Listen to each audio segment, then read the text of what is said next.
right? Now, if we remember, it's all about perception, okay? And perception is going to be different from person to person. What you perceive, let's say, as quality or value for your money may be different than my perception. So I'm going to start off by dispelling. It's not personal, Sonny. It's strictly business. Right, so I love The Godfather. But I'm going to start off by kind of dispelling that myth, right?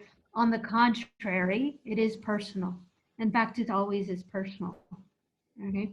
And we're going to talk about just kind of some of those personal moments when we're building these relationships and continuing to work to nurture those.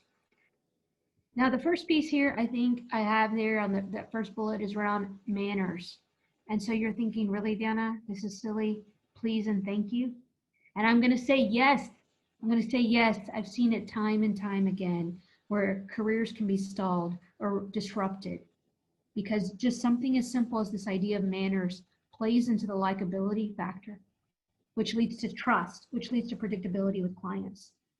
And the way we respond, let's say to interruptions or being sure of nuances, it's going to give a sense of confidence and assertiveness to those relationships, not aggressiveness, assertiveness.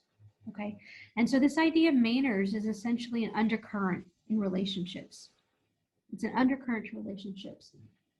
And there's a cost, right? There's a cost of bad manners.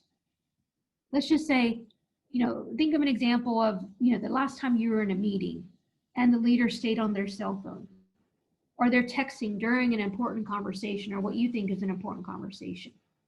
Okay. Bad manners can influence the narrative that's being told about us. And you say, okay, Deanna, well, what's the research say behind this? About 8 to 9 years ago, there was a study that Johnson & Johnson did and did some really interesting correlations around how etiquette highly correlated to leadership performance and business performance. So there is some proof behind that. The other thing I'll say is think about digital etiquette. So over 75% of executives say that technology etiquette breaches adversely affect people's careers, whether they realize it or not. So in a digital world, especially now during this pandemic, that almost all of our worlds have become virtual, it makes it different. And if we talk about virtual etiquette, it's things like refraining from fiddling with your cell phone when you're in a meeting or appearing distracted during a video chat. Right? You guys have been told, I'm sure, using things like reply all sparingly in emails.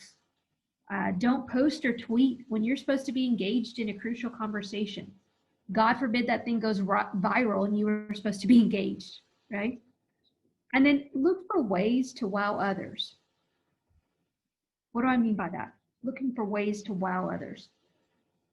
Pronounce names correctly, right? Ask if you're not sure. Practice if you need. I get this all the time, you guys. So my name is spelled like Diana, but I'm Hispanic, and so it's pronounced Diana. So my whole life, I've had to help people pronounce my name. And so it says something impressionable when someone asks for that clarification. Encourage you to do that as well. Write or email a thank you note, right? When gratitude is due. That's still really well received and really well impressed upon people. Or recognizing others, right? Giving credit when it's due. The other thing is if we think about the conversations that we have and the cadence, right? Being in tune with those conversations, it's a give and a take, right? And so we know that a conversation is a dance. And so it's really important to know when am I listening and knowing when and how to contribute to that cadence of conversation.